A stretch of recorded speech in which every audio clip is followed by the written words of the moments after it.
Tampa Bay Rowdies, who have made a huge upset. Your 2021 Eastern Conference champion. Attack pass, goal! Oh, that is a delicious goal for Tampa Bay. And now, you're tuned into Tampa Bay's RBLR Sports. Hello, everyone out there in Tampa Bay and beyond. This is James Knowles coming at you for the RBLR Sports podcast. I am here tonight with Carlos, forever shadowboxing to get himself hyped because, as you already know, folks, this is not RBLR Rowdies. That's not our show. We are RBLR Rowdies Hype. We are getting hyped up for the 2025 season. The Rowdies have their first win in the bag. We already knew that one. This week, they have another game coming up against a heated rival, possibly a hated rival, depending on who you talk to. Hated. And we have a home opener coming up the week after that. So, folks, there is a lot to go into. Before we do any of that, though, Carlos, let's talk about how we're doing in our hyped lives at the day-to-day level. How are you today, Carlos? I'm great. You and I and Eureka up on screen got a little gift from the Rowdies within the last few days. Which infinitely made my week better, by the way. Yes. We got our little jerseys. I'm going to flex mine real quick here. It's lovely. Go out and get yourself one of these new kits. They feel good. They feel good on you. They look good. Obviously, they look better on the guys on the field than they do on me on account of my lack of being in shape. But it's a sweet kit, man. I'm really happy. I'm going to put it up on my wall, and it'll be a nice background decoration for the next podcast. James, we have a game this weekend. We didn't have one this past weekend. Interestingly enough, we got a bye week just 3 games into the season, which honestly, taking into consideration all the travel we've done, not terrible. Maybe not terrible bye week, even though it's so early. We'll talk about the shorter trip we have this upcoming weekend in just a little bit, but I'm doing well, James. Everything's nice here in the Arlington, Virginia area. Nice cherry blossoms across the river over there. It's just beautiful, beautiful time of year on this April Fool's. Lovely weather. And then I'm more than anything, though, I'm just so thrilled about this episode because we have such an exciting conversation coming up here with a very important person in the Rowdies. Not a player, not a coach, not anybody like that, James. Not anybody we've talked to recently. No. A special category for sure. James, who are we chatting to? But how are you too? Yes, I am doing well. And I'll just segue that into saying I am doing well, like you said, because of the interview that we have lined up for tonight. Yeah, that was a bad transition on my part. I'll take the blame for not setting that up properly. It's perfectly all right because we have so much to get into in this interview. Folks, we got none other than the head executive for the Tampa Bay Rowdies, Ryan Helfrick. The Rowdies have helped us out a lot so far in 2025 in terms of giving us interviews. Before the season started, we were able to speak with Jan Ekra and Sebastian Dalgard. Both of those were very good interviews. And Absolutely. If you want to go back and listen to them, I will just say they are evergreen for the most part. It's talking about the players and their backgrounds. So it's not generally about how, let's say, this season is going. And in the lead up to every one of the games we've had so far, with the home opener coming up in 2 weeks' time, we have been able to speak with players from the team, but now, and the coach, of course. Robbie Nielsen joined us too. Can't forget that. But now we are talking to the guy who runs it all. And I think that is extremely important for us to get the insight that he has to offer. So yeah, please stay tuned, obviously, for our interview and then the preview afterwards, where we will go into the game against Charleston. I guess we should just get to that. So I'll say like and subscribe to us on YouTube or any major podcast platform, and follow RBLR Sports on social media. All your social medias at RBLR Sports. Now let's get into our interview with Ryan Helfrick. And everyone, here we are with that interview that we were talking about. This is the biggest get that the Rowdies have given us so far. I think that we've been blessed to speak with a lot of former players. Even in 2025, we've been blessed to speak with several current players leading up to a homecoming game this upcoming weekend, not this weekend, but upcoming. And this week we have the man behind it all, who's running the scenes, actually. Ryan Helfrick is here from the Tampa Bay Rowdies. Ryan, thank you so much for joining us. How are you doing today? Doing great. Thanks so much for having me. I'm excited to be on the show with you guys. Well, we are always excited to speak with the Rowdies, players, coaching staff, whatever. But again, speaking with the man who's actually behind the scenes running it all is very exciting for us. So just for everyone's edification, for everyone who is listening that might not know your name, I was going to ask you if you could give us your title at the Rowdies and then what your day-to-day consists of. Of course. So James and Carlos, my title is president of the Tampa Bay Rowdies. I've been with the club since 2010. Started out as director of ticket sales and moved my way up throughout the organization. Been blessed to work with a lot of great people here and have developed a lot of great relationships as well.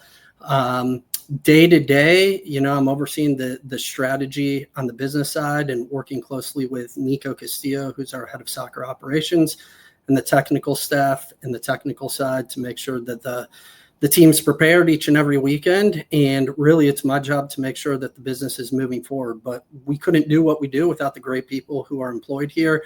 We have a small staff, but a mighty staff, and we all wear a lot of different hats. So I always tell individuals, if you see any front office folks or you have relationships with them and you see them at the match, be sure to thank them, because there's a lot of work that goes in behind the scenes to prep the stadium, to get the team ready, and to pack this place out on a week in, week out basis.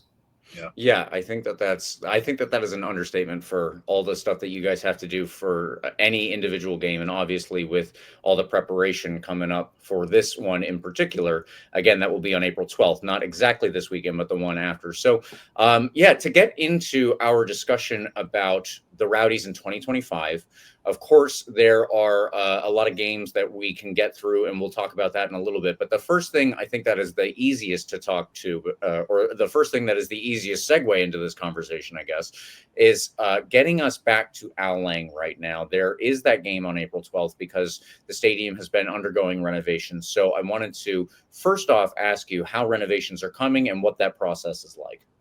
Yeah, they're going well, right? Like, it's not easy to come back from what we've gone through, but we also have to keep in mind as well, so many people in our community were impacted by the storms, both Helene and Milton. So first and foremost, it was about making sure that staff was safe, fans are doing okay, and helping in the community wherever we could. So we're blessed and excited to be back at Al Lang Stadium. And hopefully this will provide an opportunity for individuals who are big Rowdies fans or part of the community to get back in here, feel that sense of community, and be able to have a night where they get away from everything that's happened from the storms and the remodeling of houses and the renovations, and just really be able to come together and enjoy a soccer match and cheer on the Rowdies. So renovations have been going on for a few months now. We'll be ready to go on April 12th. I think from the fan experience side, everybody's going to be really excited to see some of the new things that will be fan facing. And we're excited for the fans to experience it as well.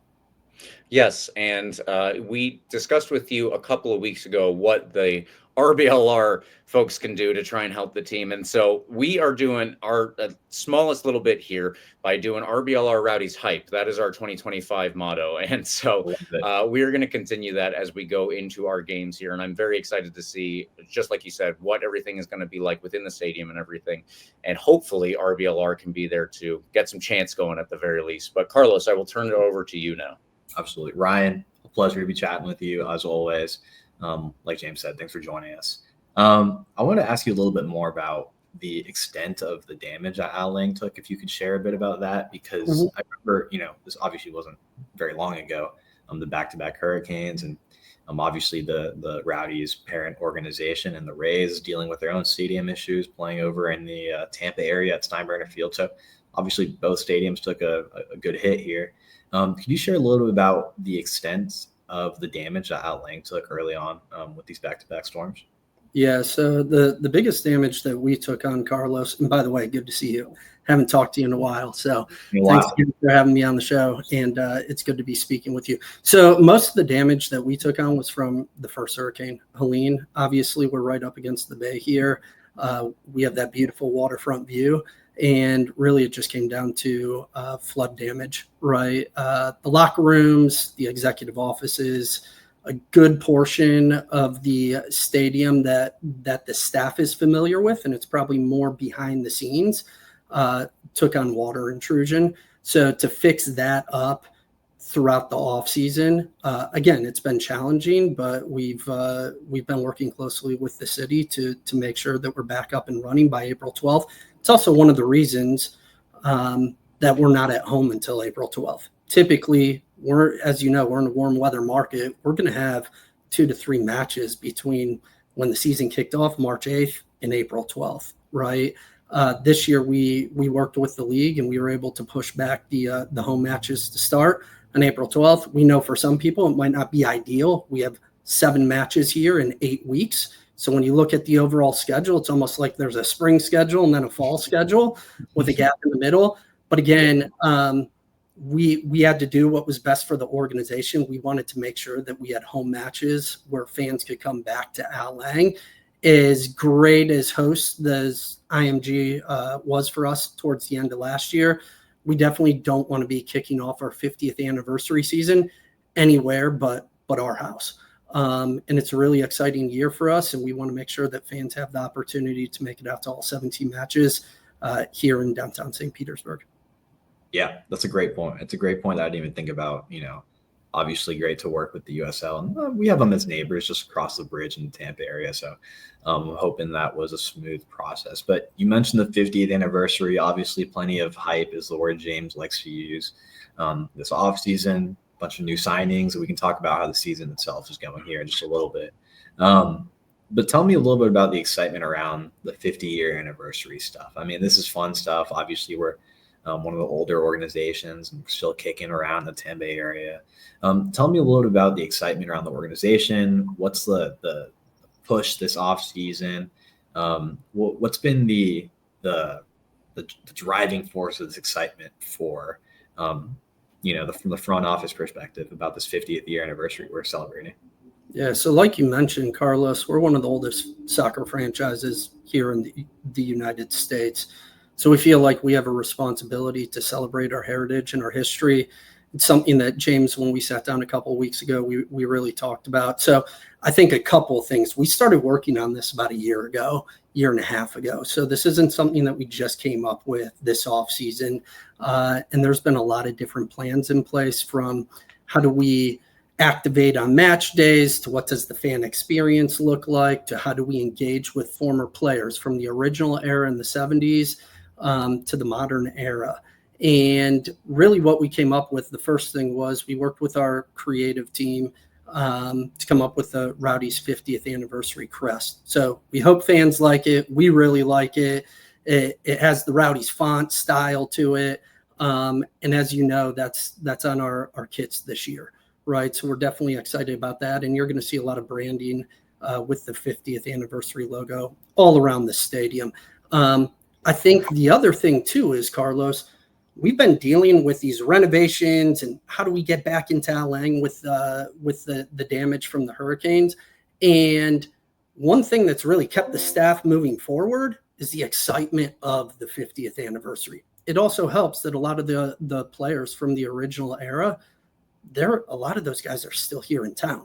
So we have good relationships with them. So being able to have conversations with Perry Vanderbeck, with Mike Connell, with Winston DeBose, with a lot of the former players who are still here in the region, and getting their feedback on how we can activate and really celebrate the 50th anniversary, that's been huge. And then also engaging with the modern era players as well, and finding out different ways that we can really make sure that as we celebrate the history of this franchise, that we're including individuals from the original era and individuals from the modern era. That's what makes the Rowdies unique. That's what makes the Rowdies special. And I think, as I mentioned, I think it's really cool that a lot of these guys still live in town. You come out to a Rowdies match, you're going to see a lot of these guys out here at the games. Yeah. And they come out with their families and they support us. Now we have an opportunity to recognize them on match nights. We also have the opportunity to help tell their story that maybe some newer fans in the modern era don't really know much about. And that's going to be our goal this season. It's how do we amplify the Rowdies, the brand, the history, the culture that was created, the foundation that was laid back in the mid 70s. Because I always tell the former players when I meet with them, I'm not in the position that I'm in today. None of us are here as part of the organization if they didn't lay that foundation back in the early to mid 70s and create what we all know to love and want to be a part of, which is the Tampa Bay Rowdies and the brand that was created by them. Absolutely. And I know I'm looking ahead at this was something that, you guys shared back in January. Some of the big nights that we're looking ahead to. Anniversary night on April 26th, that's Miami. Original Era night on August 16th. Modern Era night on October 4th. I don't want you to go ahead and spoil anything, but could you share a little bit just to maybe excite some of the listeners out there about hint out maybe what we could expect on some of these nights and to drive that 50th year spirit? Absolutely. So, you're going to see activations more so than just those 3 matches, but those are really 3 matches that we're going to go back to our roots and really focus on celebrating the individuals who have contributed to the organization over the years. So one of the unique things is, and I'm not sure if either of you are aware of this, but on April 26th, that is 50 years to the day that we kicked off outdoor at Tampa Stadium. So that's pretty cool, right? So that's one of the reasons that's we're going to have our first anniversary night or really our first theme night around the anniversaries on April 26th. So we'll have former players present. We'll have pregame autographs. We will have some type of recognition at halftime. I will say, and I'll hit on each of the nights and then kind of give you the 50,000 foot view on what fans can expect, because I think it's really exciting. So April 26th should be great. We'll have players here from the modern era and the original era. August 16th, that's going to be a fun one. That's going to be unique. This is our opportunity for all Rowdies fans, right? That we are going to be able to share our history on a national platform. So that match is actually going to be kicking off at 9 p.m. on ESPN2. So it's a little bit later kickoff, and we understand that, but we're going to have a lot of the former players here from the original era, 70s, 80s, even early 90s, right? And they're going to be present. Again, we're going to have pregame autographs. We're going to have recognitions at halftime. We will most likely, and you'll hear more news about this down the road, we'll be inducting someone into the 75-10 club. So as of right now, you have Perry Vanderbeck, Mike Connell, and Keith Savage. So you're going to see somebody go in from the original era. And then on October 4th, the modern era, we're going to celebrate the guys who were a part of the club and contributed from 2010 up to the present stages, right? So a lot of those guys are still in town. Some of them don't live here, but we'll get as many guys here as possible. And again, we'll have opportunities. We'll have meet and greets. We'll have activations at halftime. And potentially another individual going into the 75-10 club from the modern era. So there's a few other things that I would share with you all, but I'm sure the comms team and the marketing team wouldn't be too happy with me. But I can tell you all 3 nights are going to be amazing. August 16th is one that's going to be special because we have the opportunity to tell the story of our history and of our club on a national platform. And, I think that's something that's really exciting for us. That's awesome. And something I came across quite literally, as you mentioned, by the way, that April 26th game being the exact to the day 50-year anniversary of that first matchup at Tampa Stadium. That's incredible. It's actually so perfectly timed. So I'm thrilled about that already. And the Jägermeister Cup game, by the way, James, get excited about that one, the new tournament as well. Plenty of things to be excited for on that day. Ryan, I by the way, the listeners can't see this because the video and how we set up the production here everything gets narrower. Okay. You kind of see the Outlank Stadium lights back there. I'm personally excited, and I wish everyone could like peek at the field back there because it looks like it's just a beautiful, beautiful day, and it's making me so excited for the opening matchup coming up, April 12th, Charleston Battery. We don't get paid to promote it, but we're promoting it. James, So yeah, I was going to say there's actually, I'm looking back here, there's some Easter eggs in the background, but they're not getting picked up on camera. So again, testing the video board. So I'm looking at the video board right now, and it has the Rowdies 2, the Pittsburgh Riverhounds 1. That was the last match played here, right? It was September last year. We haven't been here in 7 months. So the pitch looks amazing. The grounds crew has done an unbelievable job. I'm still an individual that I will battle this until the end. We have the best grounds team in the league. We have one of the best pitches in the league, if not the best. And those guys work so hard to make sure that not only Outlank Stadium's pristine, but also the pitches over at the training facility in Tampa. The way that they take care of those, it's unbelievable. And every time we have guests out here, they ask, is that real grass? Is that natural grass? Is that turf? What is it? I mean, it's carpet.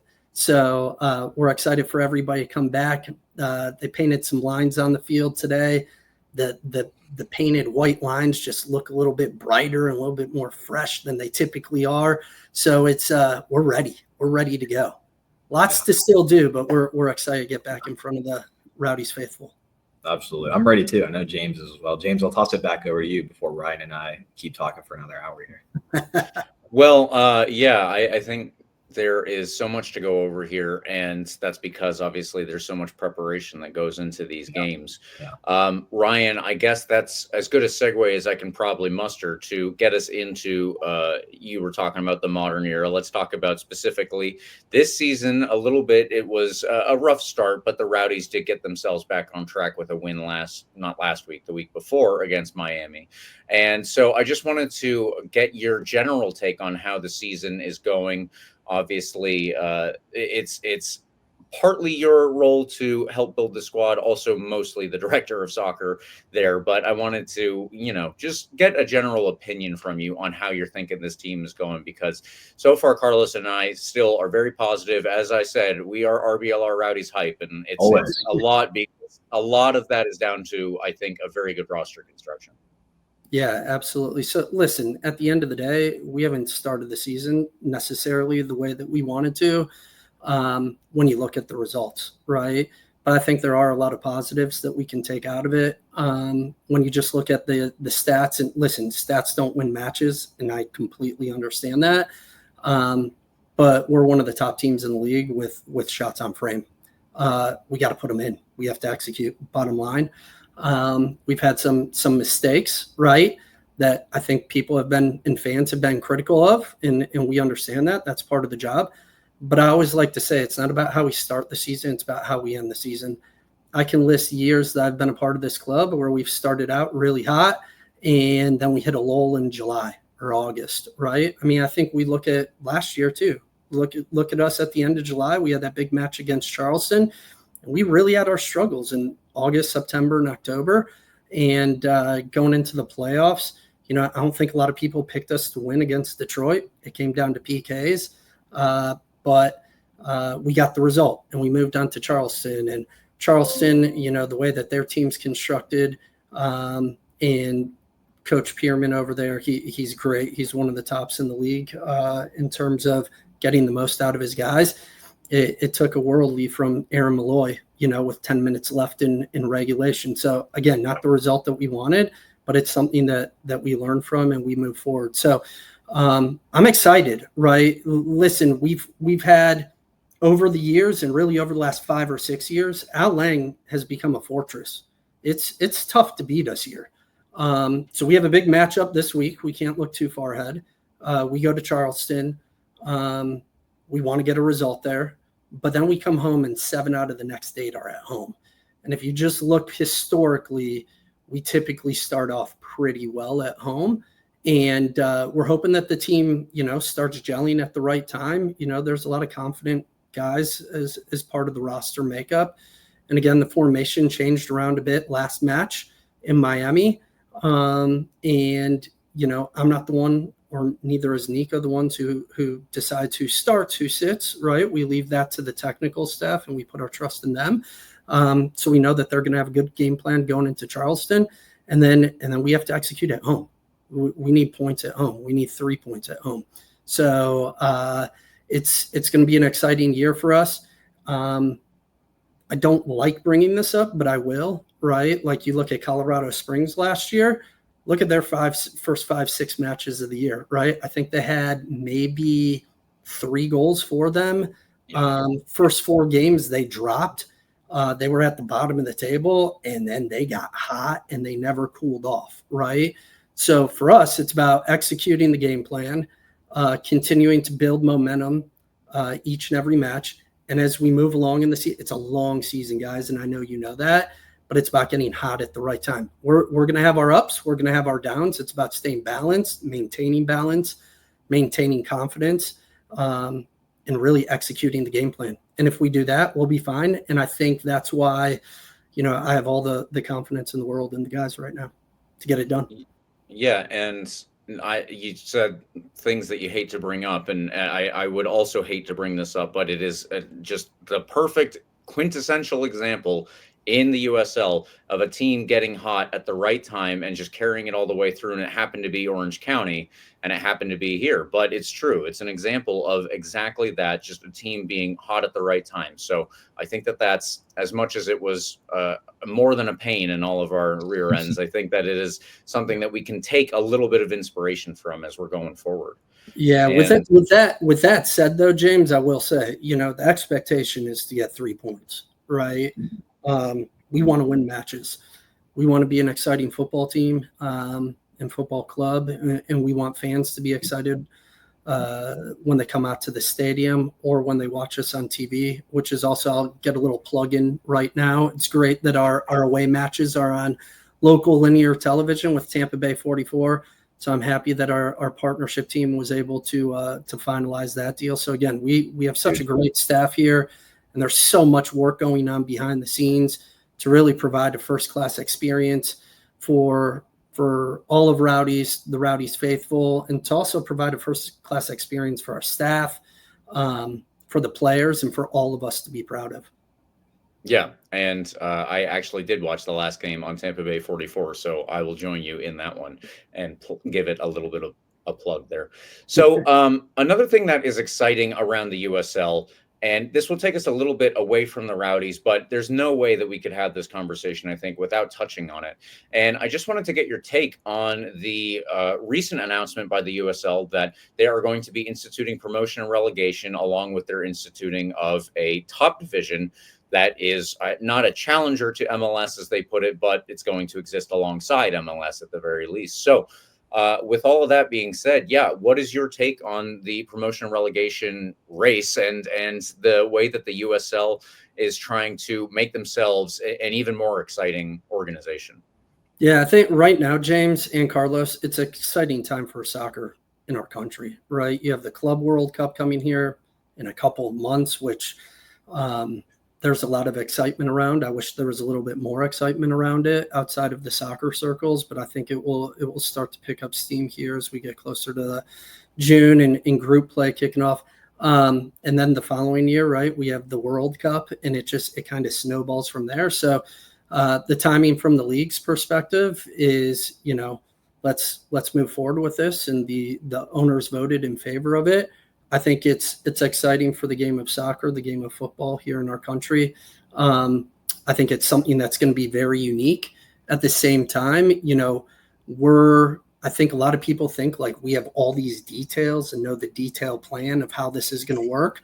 And we're still working with the league on getting those details and how everything's going to fall in place. But I mean, listen, the sport continues to grow in this country.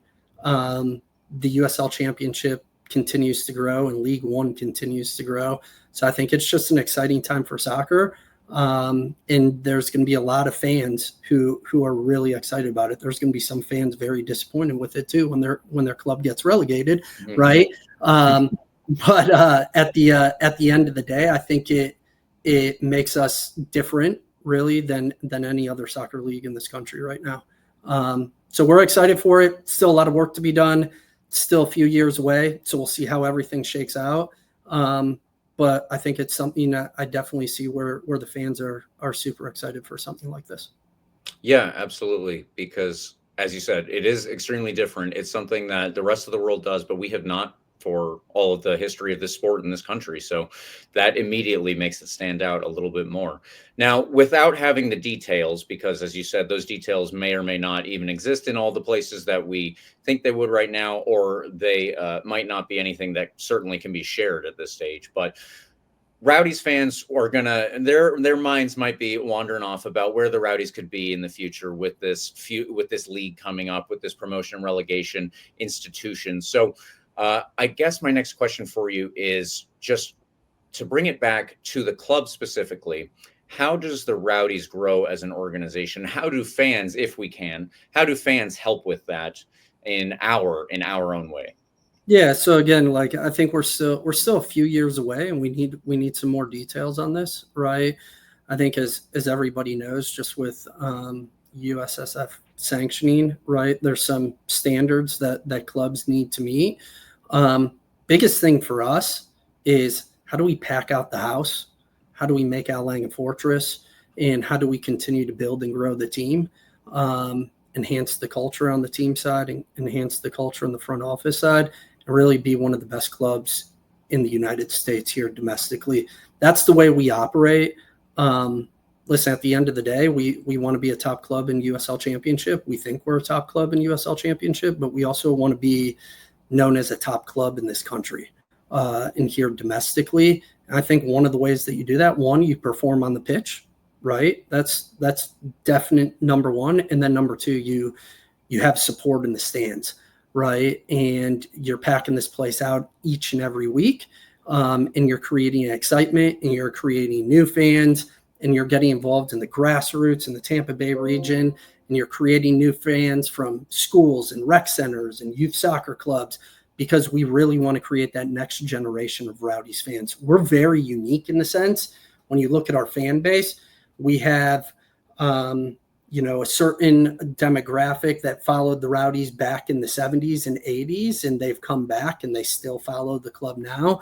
We have a lot of young families who come out to our matches, and their kids play youth soccer in the area, and they're invested in the game, and they want to see the success of the franchise.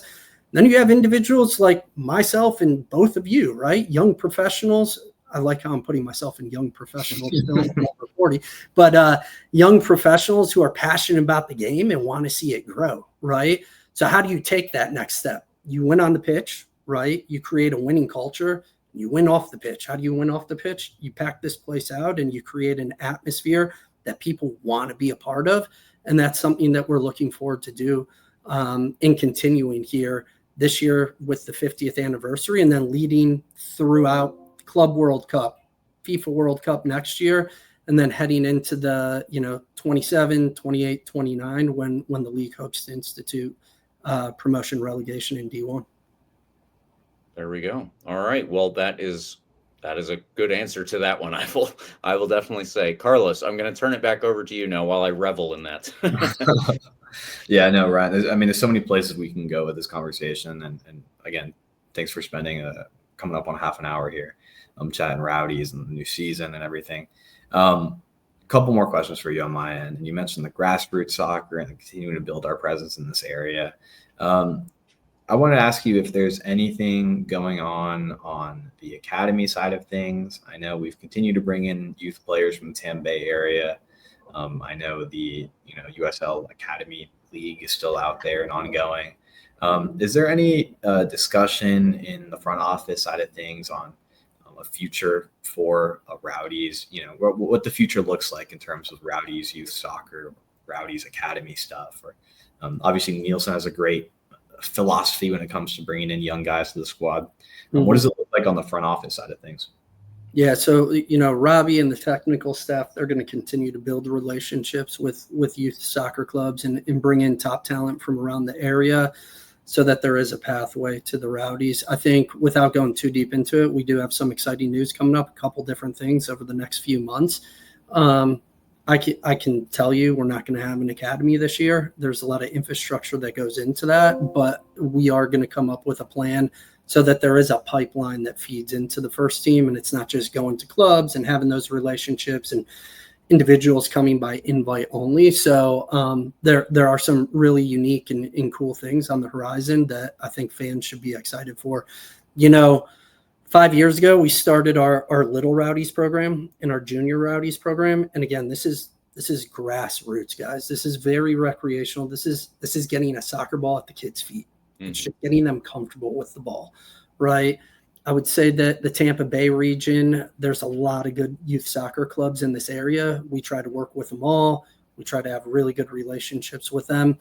At the same time, it's a very saturated area, right? So you have over 35, 40 clubs within a 60 to 70 mile radius of the stadium. That's a lot, right? So you're trying to balance relationships and make sure the kids have a pathway to the professional club. And that's something, like I mentioned, that we'll continue to do. But we've really grown out the grassroots side of Little Rowdies. We started here with one session on Saturday mornings at Al Lang Stadium. Now we have a session at Al Lang Stadium on Saturday mornings, and we also have sessions taking place over at the training facility in Tampa on the turf field.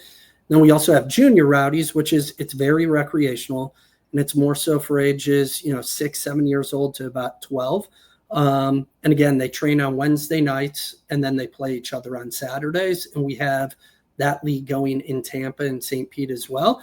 And as kids want to start looking in, and the parents want to start looking at competitive soccer and the clubs, we have relationships with the clubs around us. So based on where they live, they might ask us where we recommend they go. We don't recommend that they go anywhere. We tell them to do their research, have their conversations, what makes the most sense for their child. We're not going to pick or push somebody to one club over another. So it's been good from that standpoint. The next phase of Little Rowdies and Junior Rowdies is, okay, how do we start getting in with rec centers? How do we start getting in with private schools, public schools? Is there an opportunity for after school programs and things like that? And we're going to continue to look at different areas where, again, we can bring soccer to the community. If we want people to come to our games, then we need to be going out into the community and bringing soccer to them as well, right? Sure. Access to players, access to our staff. And that's something that we take pride in and that we're going to continue to do. But I think you both have seen it, right? Over the last year or so since Robbie got here, there has been a bit of a youth movement on the Rowdy side, right? With Nate Worth, with Christian Ortiz, and I know he's on loan at Columbus Crew too now, and then Endry Mustali. So we're excited to watch those guys continue to develop. And now it's about focusing on, okay, who's the next wave of youngsters and young professionals that we can bring into the team and really build up and give every player within the Tampa Bay region, hope and a pathway that there is an opportunity to play for their local professional club at some point. And We're excited about that. Awesome. Speaking of shiny new projects, things, players, you have one shiny new thing on your polo there. It's the Charlie logo, the new jerseys. I have my jersey over here. Hold on, let me grab it. I signing for the Rowdies, announcing it today. Love it. I played fullback for a couple of years, did intramural soccer last 4 years at Georgetown, so I think I know my way around the pitch. But Ryan, let me ask you just quickly about the new jersey. Obviously, it's a beauty. You have the hoops on the sleeves, rolling with that still this season. Obviously, a tribute to the original jerseys, very fitting for the 50th year anniversary. Can you just give us a little bit of insight around the conversation around the jersey design? Is it something you were even involved with? But maybe just initial thoughts when you got the first look at the new kit. Yeah, I think it was one of the things when we started discussing the 50th anniversary, and also while we were in talks with Charlie and talking about partnering with them, is how do we go back to our foundation, right? It's 50th anniversary. We hear about the hoops all the time. I think all of us are fans of the hoops, right? And to be able to customize our kits with maybe a little bit of a modern feel. There's some Easter eggs on there with the embossment of the COYR down on the bottom of the kit. It's fun. It's who we are, right? And at the core, as we celebrate our 50th anniversary, we didn't think that there was really a better way to do so than to be able to showcase the historic and what I would call the famous hoop hoop sleeves for our home and away kit. So Nico Castillo and I were heavily involved in the design of these. It's something that we're passionate about, something that we know the fans are passionate about.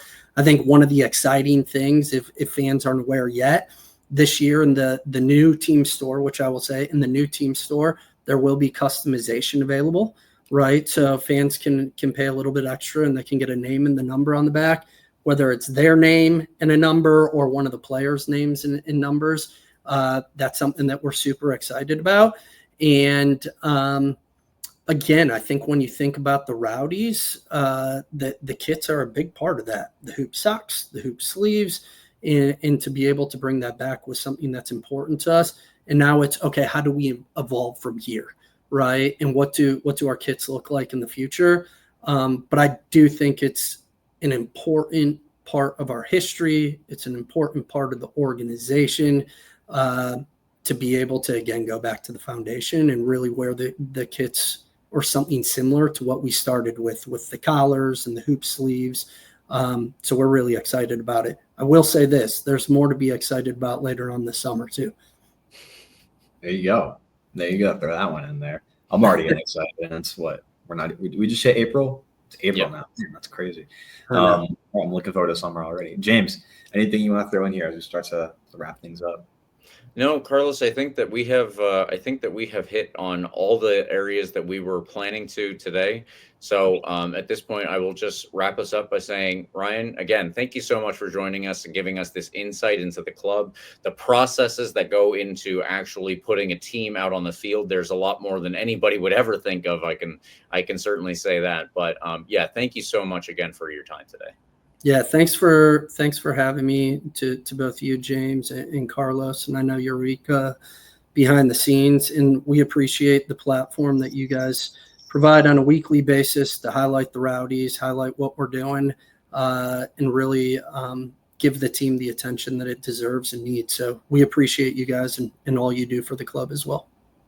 Well, we will continue to try our best here at RBLR Rowdies and make it RBLR Rowdies hype for all of 2025.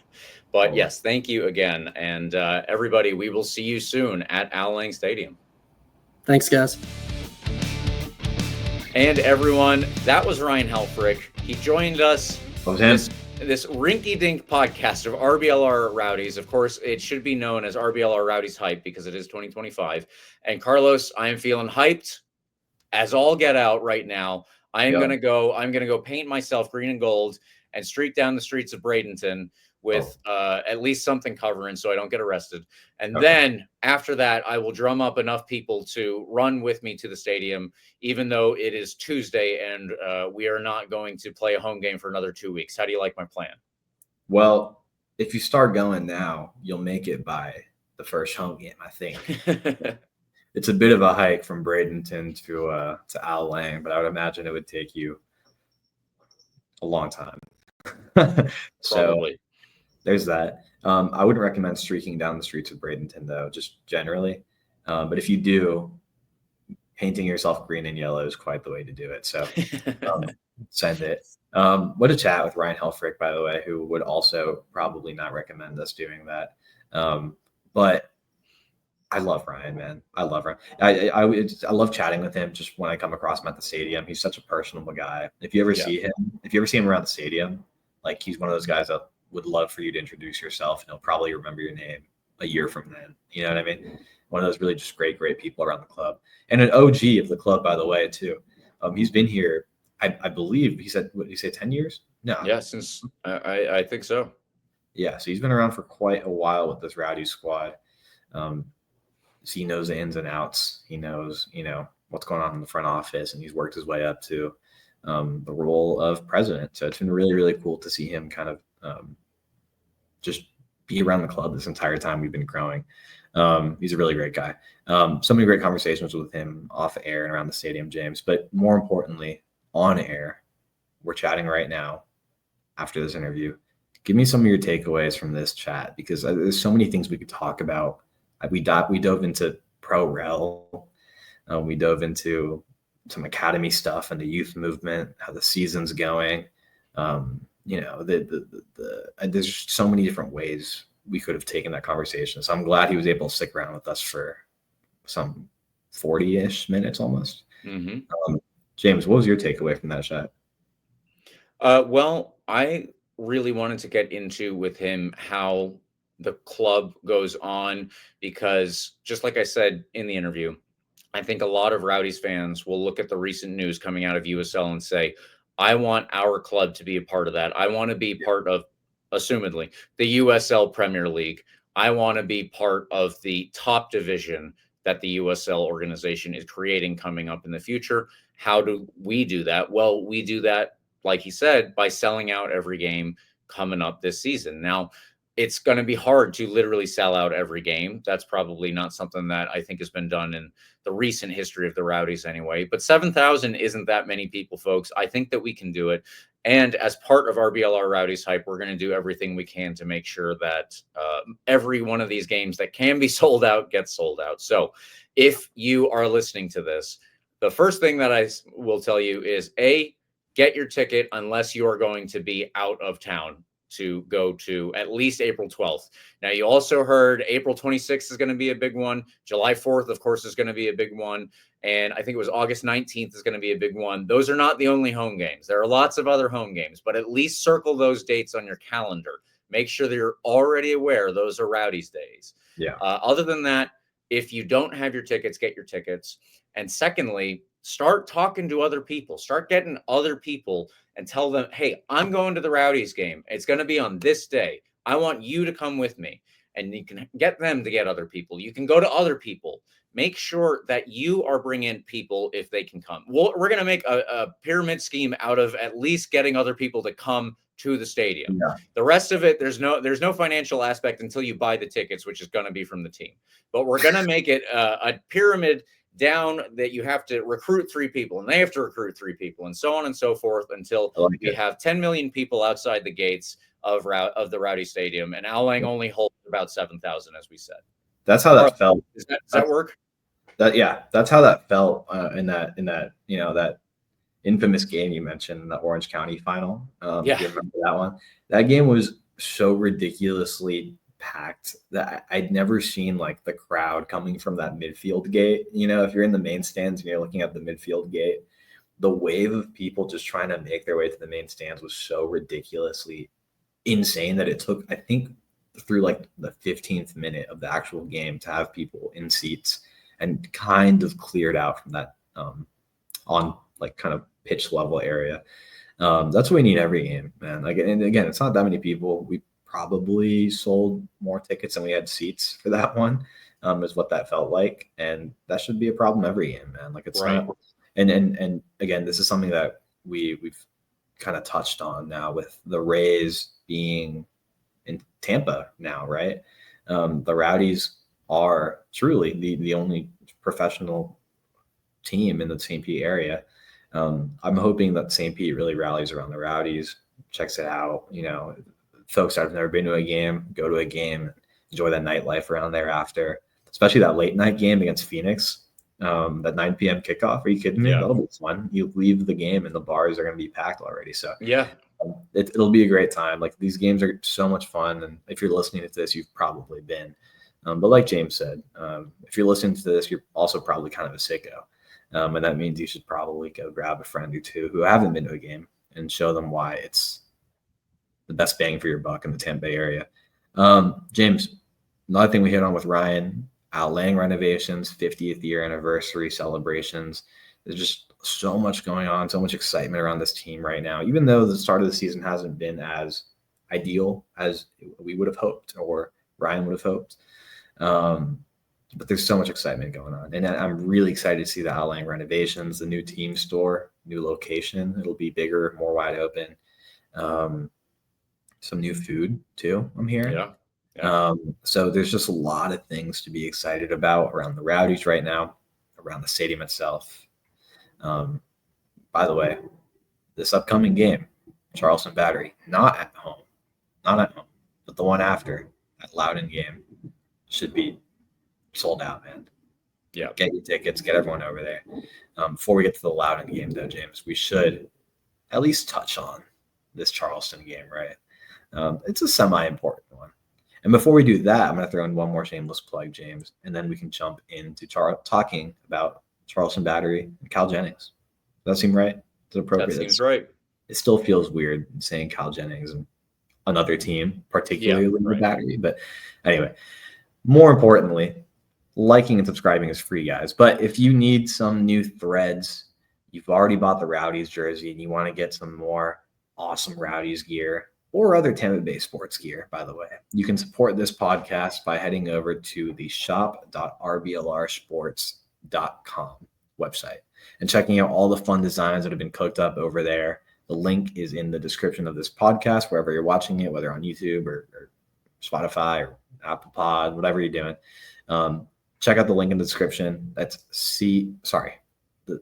Oh my God, James, I'm so tired. Check out the link in the description, shop.rblrsports.com. Promo code COYR for 10% off. Okay, James, let's talk about the Charleston Battery, a team we've gotten to know pretty well in the last however many years we've been in the USL. A team that's also been around for quite a while, not since the 70s, but to their credit, since the 90s, and have continuously been in operation since then. No break or new era on their end. So credit where it's due. James, Charleston Battery, what do we know about this squad when the Rowdies go to Charleston this Saturday at 5:30 p.m.? What do we know about this team? Yeah, so Charleston are actually in a pretty similar bucket to us at the moment. They have played 3 games as well. They got a bye week, I think, the week before we did. Again, very quirky USL championship schedule, but Carlos, you and I are used to that at this point in our USL championship fandom. And they have only won 1 game. Two games ultimately ended in a loss. And it should be noted that they are, I think that they're working through the transition from the Nick Markanich year of 2024 into a post-Nick Markanich drought. So, it's interesting to see exactly how things are shaping up for Charleston Battery. They are just slightly behind the game, at least I'm sure, where their fans would like them to be. So, as we also know, they have stuck with a 4-2-3-1. If you didn't expect to see Charleston in a 4-2-3-1, I don't know what to tell you. That's just what they do. They are always in a 4-2-3-1, and they probably always will be, at least as long as we are watching this game and before the USL Premier League starts up. This past weekend, they ultimately lost. Hold on, I just had it up. And there we go. They lost 2-1 away from home to North Carolina FC, and I'm going to go through their lineup because it is instructive for us. In net was Luis Zamudio. At right back was Nanan Husu, and he was at the back with Leland Archer, Graham Smith, Nathan Dos Santos, who has been their starting left back so far. The midfield is very interesting. Aaron Malloy and Chris Allen were the 2 players in front of the back line. That should be familiar for most of us. Aaron Malloy, of course, is one of the best players in the league at his position, and he will be very important as we move forward. Juan Torres was the right winger with Arturo Rodriguez and Douglas Martinez in the midfield as the number 10 attacking midfielder, and then the left winger. And who else but Cal Jennings was up top. So that is where they started last week. It should also be noted that Johnny Klein was the prior starting left winger for the first 2 games, and he was subbed in for Douglas Martinez later on in this game as well. All of that being said, now Cal Jennings has 3 goals on the season. He scored 2 in their 2-0 win before this loss, and then he scored the 1 goal against North Carolina in their 2-1 loss. So Cal Jennings, still a very good player, as we all knew, and he is probably going to be a little bit eager to score. Carlos knows all about former Rowdies players scoring against us, and I guess that we will obviously try to shut him down. But the way to shut him down is to shut the pieces behind him down. Juan Torres had the other goal for Charleston Battery so far this year. He also has an assist. Shutting him down is important, but the way that we really stop the whole team is we stop Aaron Malloy. He is a true, if you want to make the comparison, he is a true quarterback for this team. He will sit in front of the back line and he will spray the ball into places where their attacking unit, which is again Torres or Klein on the left, or Torres and Klein or Martinez on the left, likely with Arturo Rodriguez as the number 10 and Cal Jennings up top. Aaron Malloy will be the one to find them in good positions, and then they will work their individual magic a lot of the time to try and put the battery up a goal.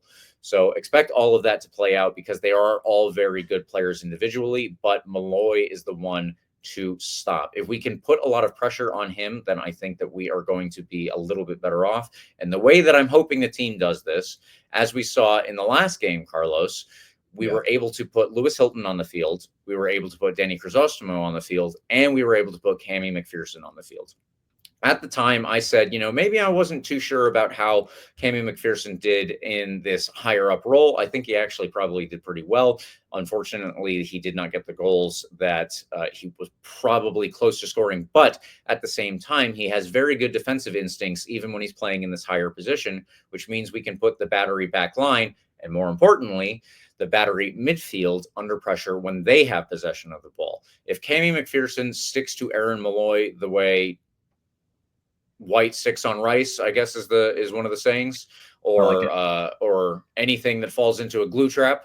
Let's put Cammy McPherson on Aaron Malloy and make him a glue trap. Anywhere Aaron Malloy goes, Cammy McPherson follows, doesn't give him a second to breathe, doesn't give him a second on the ball. And that's what I'm hoping for. I think that we can see that this week, and I think that will actually put us in very good stead against the battery. So, Carlos, with all of that out of the way, have I missed anything? Is there anything else you want me to touch on? No, I'm going to reemphasize. And Kyle Jennings, sure, obviously we know what he's capable of. Already has 3 goals this year. You'll remember Marcanic going off against us multiple times last year.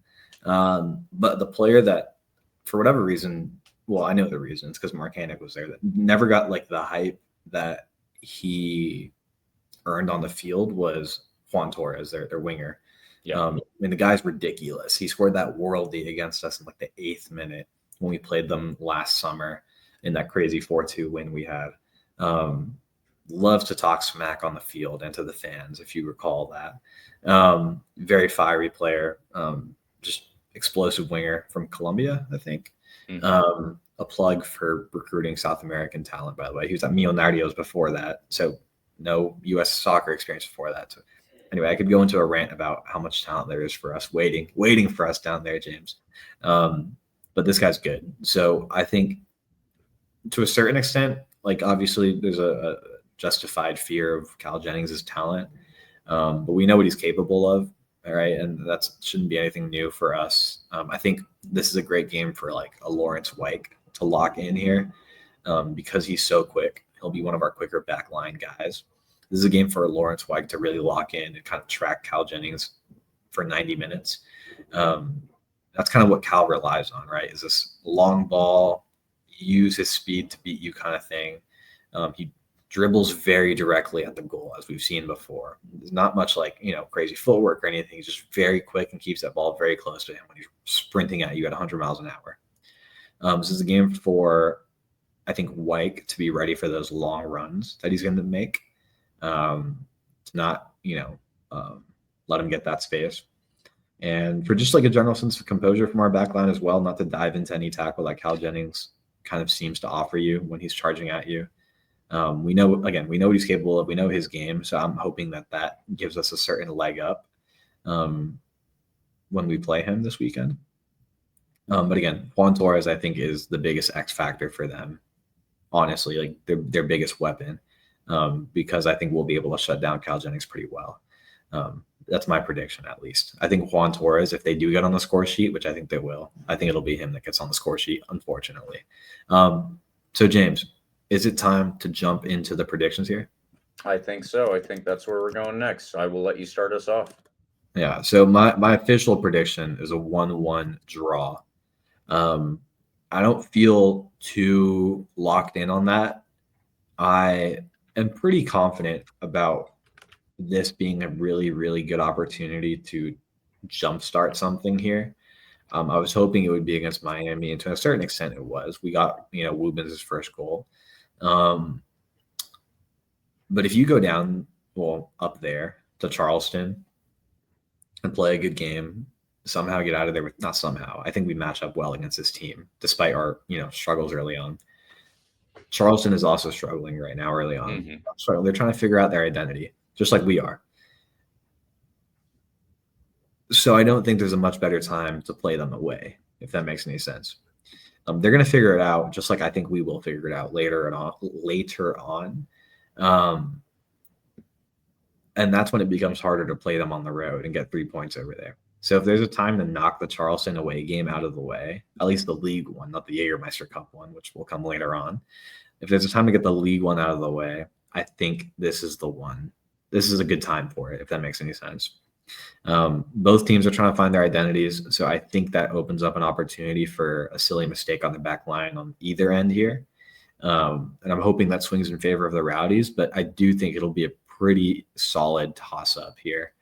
So I'll go with a 1-1 draw officially, with the caveat that I still think and hope we can go down there and play really well and get a win. I do feel pretty good about this game, despite the talent we know Charleston has. I think that that's fair, but I am going to say that I took it in a little bit of a different direction. With all of what you said, I'm partially rethinking it, but at this point, I got to go out there and I got to stick with what I put in my my own preview. So I will say it was I am predicting a 2-1 loss for the Rowdies, as is our producer Eureka. It is still RBLR Rowdies hype. Don't worry, we have home games coming up, and I expect that the Rowdies will do even better at the home games than a 2-1 loss, I suppose. But yes, that will be coming up in the future. So make sure that you are ready for the home games, however this one goes. And I did want to point out, while we're all listening, you can also watch this game not only on ESPN Plus, but you can watch it on cable on Tampa Bay 44 if you are able to watch this game from home. I would suggest doing that because, follow the Rowdies. The only other thing is I will be at the Sun game, and unfortunately they overlap. So that's why I would not be able to watch it immediately live. Anyone else who is at home, put the game on one way or another, and you guys can take in the Rowdies. Yeah. All right, The Carlos. game's on my birthday, James. The game's on my birthday. So I'm excited. I don't ask for much on my birthday. I will ask for a win, though. I'm predicting a draw, but I'm going to ask for a win as my birthday wish. And again, I know it might sound like Carlos optimism as per usual, but I do think we match up pretty well. And I think, like I said, I stand by Charleston's kind of still finding their identity early on without Marcanic, obviously. I think that opens up a very, very good opportunity, and a very serious opportunity for us to go down there, impose our game on them, not sit back and let them have possession as teams like to do when they're away for whatever reason against a good team. This is a good opportunity for us to really jumpstart things. And then we can touch on the home games, obviously, next week when we get to that. But it'd be nice to kind of go into that stretch of home games with a huge, huge win in Charleston, and then just sweep all the home games with 3 points every time. There we go. That's the dream right now. So let's run with it. To be fair, I do honestly agree that we match up well. It's just whether or not the execution comes off on the day. And of course, we know that Cal Jennings is already firing. So I'm just keeping that in mind. All right, we will move now onto our extra time segment and say, first of all, the U.S. Open Cup is coming to CBS Sports after a multi-year deal was signed. Now, tonight, this is Tuesday, we are putting this out live, and you can listen to it if you are listening the day after on Wednesday. But this is an Open Cup match day, so either watch the Open Cup after you're done watching us, naturally, on YouTube this week, but afterwards, I believe all of the games, or at least most of the games, should be on CBS Sports. That is incredibly exciting. Thank God this was supposed to happen actually a while ago, and then, as we all know, MLS did what they did with the Open Cup. We're not going to get into that right now because it'll extend our runtime for another hour, and we don't need to do that. But yes, CBS Sports has picked up the mantle. They are giving the Open Cup its due, and I am personally very happy to see that.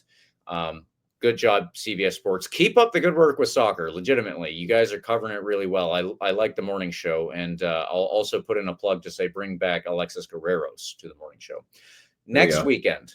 Not this weekend when we play Charleston. The weekend after that. That is the Rowdies home opener. I have said this already multiple times today. I'm going to say it right now once more. Get your tickets to this game. Get your bleeping tickets to this game. Oh. Tell other people to get their tickets to this game. Tell people that you don't know to get tickets to this game. Tell people wearing Orlando jerseys to get tickets to this game. Everyone needs to show up, sell out this game, and make this the season for hype.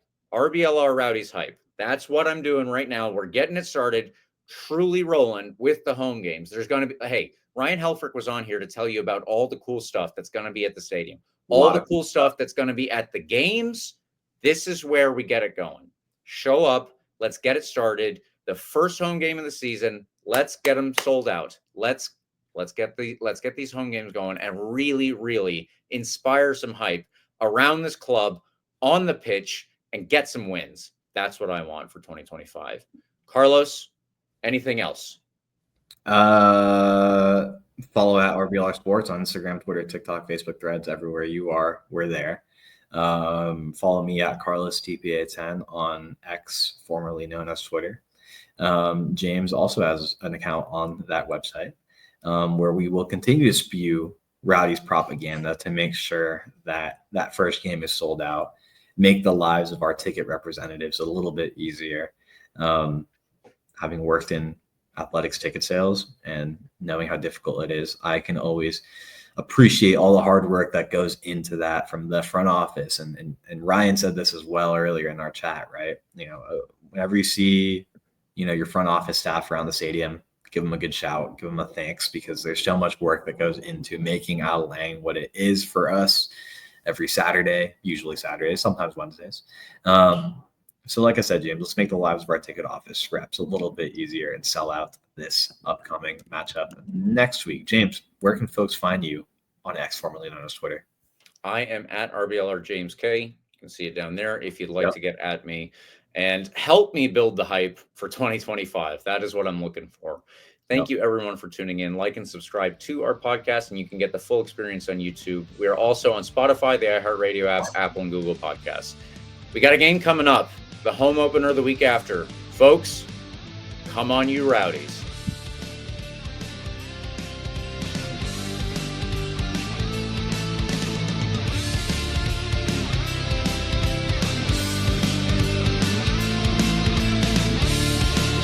Thank you for tuning into this presentation by RBLR Sports. On your way out of the stadium, please remember to like and subscribe.